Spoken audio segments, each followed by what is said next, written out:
In 1961, Al Stump, a sports writer, hastily penned an autobiography about Ty Cobb just months after he died.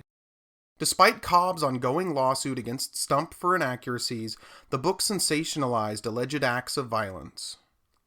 The book scurrilously claims, amongst other things, that Ty Cobb murdered a would-be mugger in an alley, attacked a fan who had no arms or legs during a baseball game, broke into a bank teller's house during the middle of the night and threatened him with a gun over $5, and that he stabbed a bellhop during an altercation in a hotel. Subsequent works, including Charles C. Alexander's biography in 1984, perpetuated these narratives, and changed the race of several people in order to proliferate the idea that Cobb was a racist.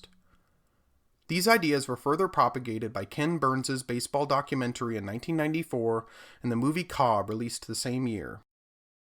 In recent years, many of these stories have been debunked. In 1996, Doug Roberts published an article for the National Pastime, a peer-reviewed journal published by the Society for American Baseball Research. He reviewed autopsy records at the Wayne County Medical Examiner's office and searched through Detroit newspapers and found no instance of a death due to blunt force trauma on the supposed date.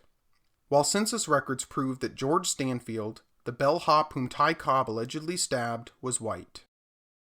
Ty Cobb was not a saint. He did attack a heckling fan who only had 2 fingers. He did slash a bellhop across the hand when he refused to take him to the floor where his friends were having a card game. He was arrested for assault. He had a fist fight with an umpire, but he wasn't a murderer, and he wasn't a racist either. When asked what he thought about Jackie Robinson entering the major leagues, he said, "The Negro should be accepted wholeheartedly and not grudgingly. The Negro has the right to play professional baseball, and who's to say he is not?" In the book Ty Cobb, A Terrible Beauty by Charles Learson, the author disputes many of the claims presented in previous research. He found that Stump, Cobb's biographer, only spent a few days with him, rather than the months he had claimed. Cobb was a nuanced and complicated man. His mother murdered his father just before the start of Cobb's career, and his biggest regret in life was that his father never got to see him play. Ty Cobb died in 1961. He established the Ty Cobb Educational Foundation to give non-athletic scholarships to underprivileged students in Georgia. He was an early investor in Coca-Cola and General Motors and left much of his fortune to the scholarship. To this day, the fund has given over $20 million to underserved Georgia students. Ty Cobb is number 1 all-time in batting average and second all-time in hits.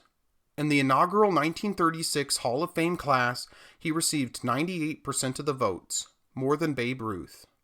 His biographer knew that he was born in rural Georgia, so he must be a racist, and that he had some violent altercations, so he must be a murderer. The truth stood in the way of a great story. Ty Cobb wasn't perfect, but who is?